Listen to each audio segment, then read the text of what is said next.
BRS కు ఓటమి నిరుత్సాహ వాతావరణంలో అంతే కదా, అంతో ఇంత బూస్ట్ ఇచ్చింది జగదీష్ రెడ్డి గారే. అంతే. ఆయన ఫస్ట్ ఆయన పెట్టిన ఆయన బూస్టే. ఇంట్లో ఉండకుండా దూరుకోకుండా వెళ్ళి రైతుల పొలాలు, ఎండిన పొలాలు పరిశీలించి రైతులతో మాట్లాడి ఈ చూడ కరెంటు సమస్యల మీద ఆయన మాట్లాడడంతో ప్రజలు అక్కడికి వెళ్ళి అవును సార్ మాకు ఇట్లా మోసం చేస్తుంది అనుకోలేదు అది ఇది అని వాళ్ళకున్న కాస్త అసంతృప్తిని వాళ్ళు వ్యక్తపరిచి దాన్ని కొంచెం సక్సెస్ఫుల్ అయింది. అదే దాని తర్వాత వీళ్ళు దాన్ని కబ్జా చేశారు మళ్ళీ దాన్ని. డీజిల్ అయిపోయిన కారులో ఆ, జగదీష్ రెడ్డి డీజిల్ పోసిండు. మళ్ళీ స్టార్ట్ చేశారు కారు. స్టార్ట్ చేశారు. డీజిల్ అది పోసి ఎప్పుడు చేశారు? పార్లమెంట్ ఎన్నికలకు జస్ట్ ముందు. దాంతో మళ్ళీ ఏమి కానీ బీఆర్ఎస్ స్థానాన్ని బీజేపీ ఆక్రమిస్తుంది అన్నటువంటి ఒక వాస్తవం. చర్చ ఇది బాగా వస్తుంది. వాస్తవం. కారణం ఏంటి? వాస్తవం ఎందుకు వచ్చిందంటే ఇప్పుడు వీళ్ళు చేసేది ఏం లేదు. ఇప్పుడు పార్లమెంట్లో కేసీఆర్ని గెలిపిస్తాము, ఏం చేస్తారు? మహా అయితే కవితని ఇడిపించుకొని వస్తారు బయటికి, ఇవి చూపించుకొని. అంటే జనరల్ పబ్లిక్ మాట్లాడుతున్న మాటలు, నేను కొంతమందితో మాట్లాడినప్పుడు. అదే అదే బీజేపీ కోటేస్తే పార్టీ ఉంటుంది, లేదా కాంగ్రెస్ని బలపరిస్తే కాంగ్రెస్ అధికారంలో ఉంది రాష్ట్రంలో, కాంగ్రెస్ వల్ల అయినా మంచి జరుగుతుంది, లేదా బీజేపీ వల్ల జరుగుతుంది తప్ప ఇంకో పార్టీ వల్ల జరగదు అనేది ప్రస్తుత తెలంగాణ ఓటర్కు బాగా స్పష్టంగా ఉంది. అందుకని అంటే ఈ 6 నెలల్లో కొంత వ్యతిరేకత మొదలైంది, కానీ అది ఈసారి మళ్ళీ ఓడగొట్టేంత వ్యతిరేకత రాలే కాంగ్రెస్ మీద.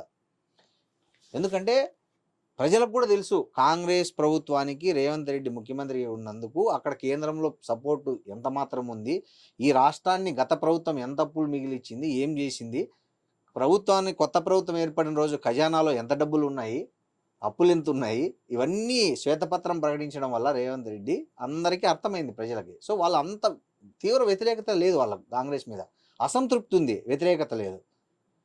అందుకు ఈసారి నాకు తెలిసి తెలంగాణ పార్లమెంట్ ఎన్నికల్లో fight between BJP versus Congress లాగే జరిగింది. Congress versus BJP, BJP versus Congress, BJP versus Congress, Congress versus BJP, what ever it ఏదైనా కానీ జరిగింది. థర్డ్ ప్లేస్ పోయింది. మీరు చెప్తున్న దాంట్లో కాంగ్రెస్ అప్పర్ హ్యాండ్ ఉందా, బీజేపీ అప్పర్ హ్యాండ్ ఉందా? 100% కాంగ్రెస్ అప్పర్ హ్యాండ్ ఉంది. 4వ తేదీ రిజల్ట్ వస్తాయి చూడండి. 8 నుంచి 10, 11 మధ్య కాంగ్రెస్ ఎంపీలు గెలవబోతుంది.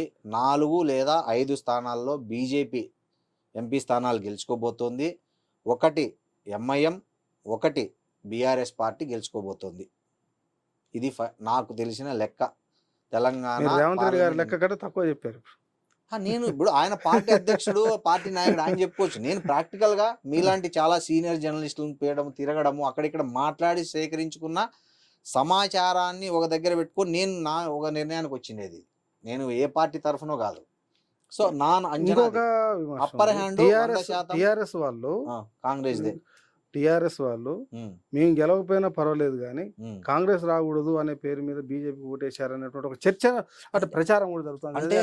అంటే ఒకటైంది లేదు ఇది, అంటే నాకు తెలిసినంత వరకు ఓటర్ షిఫ్ట్ అయిపోయినాడు. బీఆర్ఎస్ ఓటరే బీజేపీకి మ్యాక్సిమం షిఫ్ట్ అయిపోయింది. కాంగ్రెస్కు ఒక 5 to 10% ఓటర్ వస్తే బీఆర్ఎస్ ఓటరు, మిగతా 80% బీజేపీకే షిఫ్ట్ అయిపోయింది ఈ పార్లమెంట్ వరకు.